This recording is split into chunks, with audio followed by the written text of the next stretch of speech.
Dentre os muitos equívocos, os extraordinários equívocos liderados pelos últimos governos em nosso país, equívocos que apresentam à sociedade brasileira no seu conjunto o produto e o resultado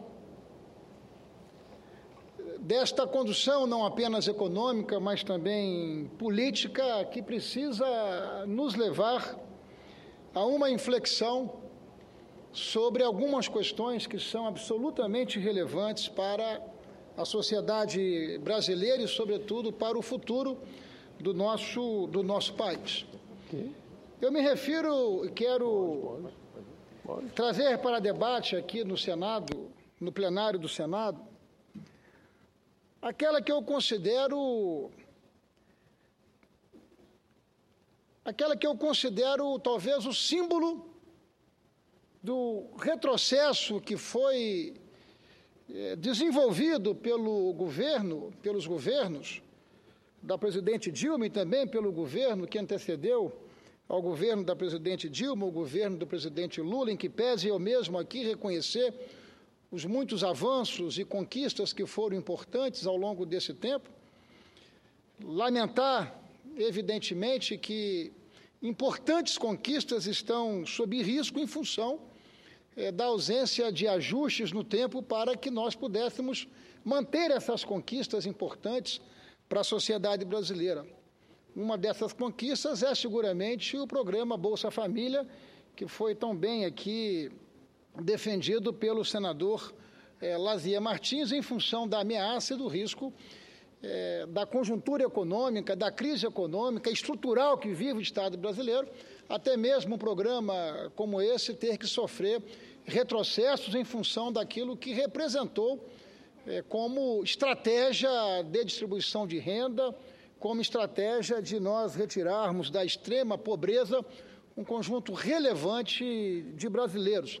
Eu poderia citar outras importantes conquistas que estão ameaçadas, como é o caso do FIES, de milhares, de dezenas de milhares de estudantes brasileiros que procuraram o FIES, que se matricularam em 2013, em 2014, quando foram buscar renovação para o financiamento do seu acesso à universidade, não encontraram crédito. Portanto, aquilo que há de mais perverso, que é você sequestrar as esperanças de tantos brasileiros que não puderam renovar naturalmente a sua expectativa. Mas eu me refiro, senhor presidente, também ao equívoco em relação à mudança do processo de exploração de petróleo em nosso país. Uma cadeia das mais importantes, com muito impacto na economia brasileira, na produção do nosso produto interno bruto. Uma matéria que dá o tom e a dimensão da oportunidade e da ameaça da oportunidade perdida e da ameaça que nós estamos enfrentando. Esse anúncio por parte da Toyota, não fosse a maior produtora e distribuidora de veículos em todo o mundo. E, evidentemente, senador Flexa, que se essa é uma estratégia de uma companhia como a Toyota, é evidente que essa é uma estratégia que está no plano de atividades ou no plano de negócios do conjunto das indústrias automotivas em nosso planeta.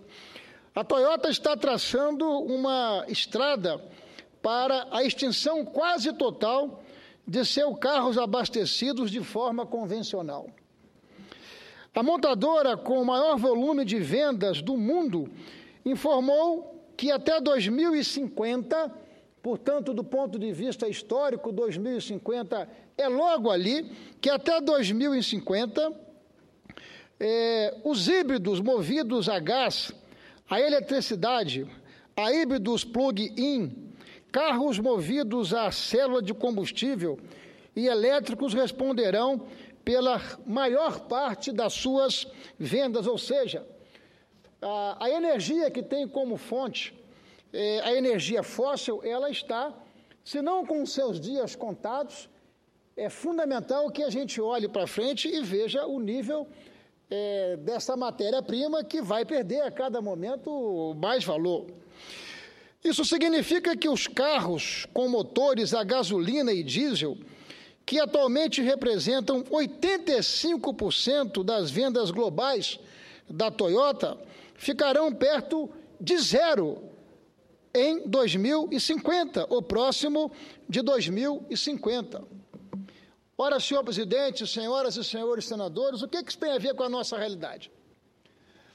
Em função de termos alterado o sistema de exploração de petróleo e gás, em função de todos os problemas e responsabilidades que nós estamos concedendo à nossa Petrobras, é evidente que nós estamos retardando a expansão da produção de petróleo e gás em nosso país, considerando, evidentemente, que, de acordo com a lei que estabeleceu o sistema de partilha, a Petrobras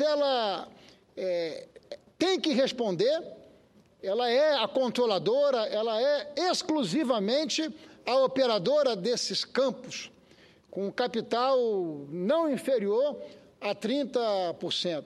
Uma responsabilidade muito grande e muito forte para a Petrobras. À medida em que nós estamos retardando uma expansão da atração de novos investimentos para o setor de petróleo e gás, à medida que já vislumbramos, num futuro não longínquo, que essa energia de origem fóssil ela está com os seus dias contados, na prática, o que nós estamos é mergulhando o nosso país num desperdício sem precedente, porque petróleo ele tem valor quando é extraído. E à medida que nós assistimos nos últimos anos uma inflexão ideológica e estatizando e, na prática, socializando os prejuízos pelo petróleo não explorado, haja visto, inclusive, que ficamos 5 anos sem leilão para expandirmos a produção de petróleo e gás em nosso país. Isso já representou uma perda muito grande, porque o barril de petróleo, que estava estimado e orçado na faixa de $100, hoje, em média, está na faixa de $50. Portanto, se nós tivéssemos mantido a política de concessão, se nós tivéssemos feito o que o mundo está fazendo, até porque, nesse período, outras fontes energéticas foram conquistadas, e isso, seguramente, não apenas em razão das decisões geopolíticas, mas em razão também da expansão, sobretudo, do óleo de xisto. Isso representou uma conjuntura de tendência baixista nos preços do petróleo e gás. Então, a todo momento, nós estamos sendo alertados, não é, pela civilizatória evolução que nós precisamos ter, na evolução de reduzirmos a emissão de gases em função de tudo que isso implica e impacta no futuro da civilização. Ouço com prazer o senador Flecha Ribeiro. Senador Ferraz, Vossa Excelência faz um pronunciamento da maior importância. Tem toda a razão quando diz que os combustíveis fósseis estão com seus dias contados, que 2050, historicamente, é logo ali. E, com certeza, esses combustíveis não serão mais utilizados a essa altura. E essa riqueza que foi festejada na sua descoberta, como sendo o Brasil passaria a ter um shake, seria parte da OPEP.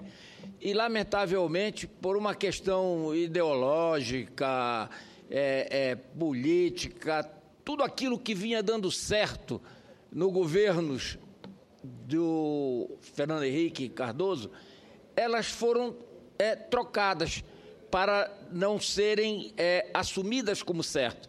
E tiveram algumas que voltar atrás, como é o caso perdemos 10 anos com relação às concessões que abominavam a palavra privatização. Então, saíram por concessões. O caso da Petrobras é o mesmo caso, não é concessão, é partilha. Né? Para quê? Como Vossa Excelência disse, nos faz leilão.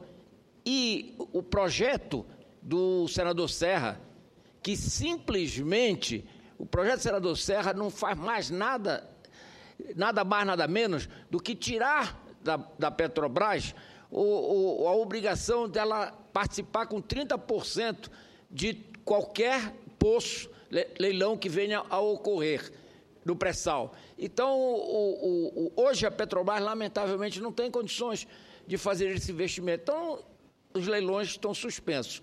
Então, o que é que ele faz? Tira essa obrigatoriedade. Quer dizer, se ela quiser participar com 100%, ela vai participar. Se quiser participar com 10%, vai. O único leilão que houve, ela teve que entrar com 40%, porque não havia interessados para completar os 100%. Ela saiu dos 30% e veio para 40%. Então, eu quero parabenizar a Vossa Excelência, que quando mais uma vez, alerta ao governo e informa a nação brasileira de que nós estamos perdendo tempo de avançar no desenvolvimento do nosso país. A riqueza do petróleo que está não explorada não é riqueza, é um potencial que não traz nenhum benefício à sociedade brasileira. Meus parabéns. Na prática, o risco que estamos correndo, a sociedade brasileira, em função desses equívocos, é de morrermos abraçados com esses bilhões de barris de petróleo da camada pré-sal, sem que eles possam estar disponibilizados para que nós possamos colocar de pé um conjunto de políticas de modo a priorizar o interesse da sociedade. Porque o arranjo do petróleo e gás passou a ter, de fato, uma importância muito grande na construção, na constituição, enfim, do produto interno bruto. Mais um alerta está sendo feito e está sendo dado. O projeto do senador Serra, ele apenas flexibiliza, ele mantém preferência por parte da Petrobras, que hoje, pela lei, tem que ser operadora exclusiva. E, além de ser operadora exclusiva, ela tem que ter pelo menos 30% do capital. Na ausência, nesse momento e nos próximos anos, até porque a Petrobras dispõe de reservas, pelo menos, de 30 bilhões de barris para que ela possa explorar. Na prática, o que nós estamos perdendo são janelas de oportunidade para que nós possamos ativar, possamos dinamizar, intensificar, não apenas os investimentos para expansão da produção, mas também investimentos importantes para que toda a cadeia industrial que está no entorno do arranjo de petróleo e gás possa ser ativada. Portanto, senhor presidente, senhoras e senhores senadores, mais um alerta está sendo dado. E esse alerta é um alerta objetivo, ou seja, as montadoras de automóveis já estão estabelecendo em nível global um chamado deadline, uma data limite para manutenção de produção de carros com combustíveis convencionais, ou seja, a Toyota, se a Toyota está pensando isso, é evidente que as demais companhias estão pensando e é evidente que no médio prazo essa riqueza e esse produto caminha para perder valor, até por uma necessidade da civilização humana, até por uma necessidade de nós contermos de maneira efetiva a poluição, que tem um forte impacto, inclusive, no aquecimento global. Muito obrigado, senhor presidente, senhoras e senhores senadores.